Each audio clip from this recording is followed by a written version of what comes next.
So at a glance, makikita po natin na patuloy po yung pag-monitor natin itong low pressure area sa labas ng ating Philippine Area of Responsibility. Latest location as of 7 a.m., 1,575 kilometers east of Mindanao. So yung scenario po natin dito ay high chance na maging bagyo within the next 24 hours. So possible within the day ay tuloy mag-develop na po ito into a tropical cyclone.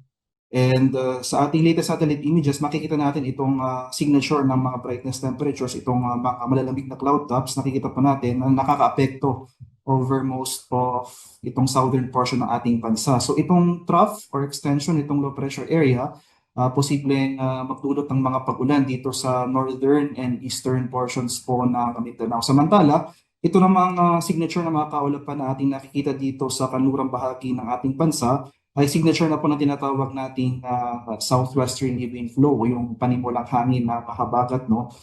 So itong southwesterly wind flow posible pong makaapekto over Palawan and itong western portions ng Mindanao. So Palawan as well as yung mga regions po ng Zamboanga Peninsula, Bar, Sorsogon as well as portions po ng northern Mindanao.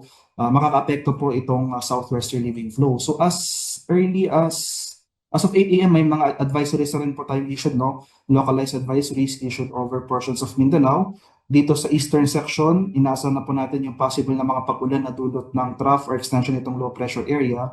So over the easternmost portions of Caraga and Davao region. Meanwhile, may mga expecting na rin po tayong mga pag-ulan dito sa western portions, sa portions po ng Zamboanga Peninsula and Barm. So asahan natin later in the day, mas marami pang lugar yung mga makakaranas ng pag-ulan. So most likely most of Mindanao na and makakaranas rin tayo ng mga pag-ulan over Palawan.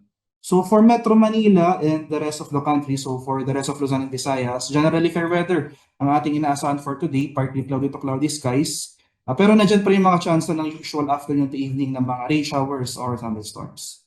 So for our sea condition, as of now, wala pa naman pong gale warning na nakataas.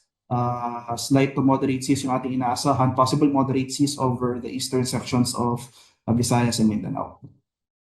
And for our 5-day forecast scenario, ito po yung ating scenario for the next 5 days. No? So magpapatuloy yung effect ng southwesterly wind flow dito sa Palawan and western portions of Visayas and Mindanao until the weekend. So inaasahan natin na tulad nga po na nasabi ko kanina, yung low pressure area possible maging tropical cyclone, high chance of tropical cyclone development within the next 24 hours. So isang factor ito na posibleng mag-trigger nitong southwesterly wind flow. So magiging continuous yung effect niya over Palawan and western portions po ng Visayas and Mindanao.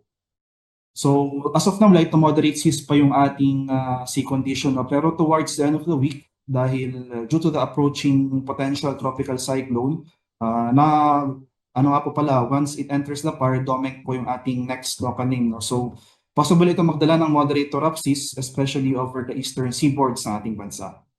And today until tomorrow, magpapatuloy po yung mga pag-ulan, scattered rains and thunderstorms over Mindanao and Palawan dahil sa pinagsamang effects ng trough ng LPA and southwesterly wind flow.